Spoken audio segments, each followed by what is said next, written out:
Welcome back. આગળ વાત કરીએ સમાચારોમાં। વડોદરામાં ડબલ ડેકર બસ બની ભૂતકાળ। જી હા, વર્ષ 2018થી બંધ છે ડબલ ડેકર બસની સેવા। વર્ષ 2009-10માં શરૂ કરવામાં આવી હતી ડબલ ડેકર બસની સેવા। નવા બનતા બ્રિજ અને કેબલ વાયરના કારણે ડબલ ડેકર બસ બંધ થઈ ચૂકી છે। એક સમયે લોકો માટે આકર્ષણનું કેન્દ્ર હતી આવી બસ, અને હવે આ બસ ભૂતકાળ બની ચૂકી છે।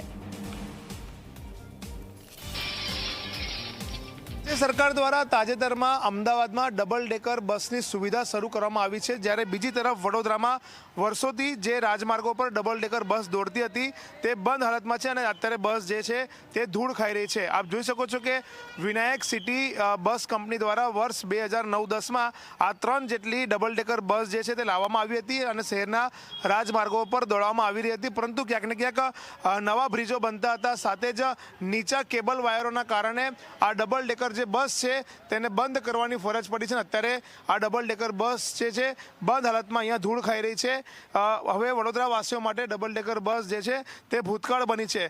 જે રીતના વાત કરવામાં આવે તો 3 જે બસો હતી તેમાં અંદાજિત 75 જેટલી સીટો આવેલી છે, જેમાં મુસાફરો ઉપર અને નીચેના ભાગે બેસીને વડોદરા શહેરની જે સફર છે તે કરતા હતા। આપ જોઈ શકો છો કે અમે ડબલ ડેકર બસની અંદર જઈ રહ્યા છે, કે જે ડબલ ડેકર બસ અત્યારે ધૂળ ખાઈ રહી છે। અત્યારે આપને હું બતાવીશ કે આ જે સીટની હાલત તમે જોઈ શકો છો કે કયા પ્રકારની થઈ છે।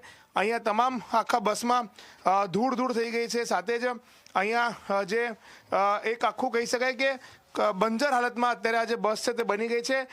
જે 3 બસો દોડતી હતી તેમાં સ્ટેશનથી VIP રોડ એરપોર્ટ થઈને સોમા તળાવ 2 બસો દોડતી હતી, સાથે જ સ્ટેશનથી રાજમહેલ રોડ થઈને તરસાલી જતી હતી એક બસ। એટલે આમ 3 રૂટ પર અલગ અલગ આ બસો 3 જેટલી ચાલતી હતી, ને અત્યારે આ જે ડબલ ડેકર બસ છે તે છેલ્લા 2018થી બંધ છે, અને અત્યારે આપ સમજી શકો છો કે અત્યારે વડોદરા શહેરના રાજમાર્ગો પર જે ડબલ ડેકર બસનો લાભ નાગરિકોને મળવો જોઈએ તે નથી મળી રહ્યો, અને તેના કારણે આ બસો અત્યારે વર્કશોપમાં ધૂળ ખાઈ રહી છે।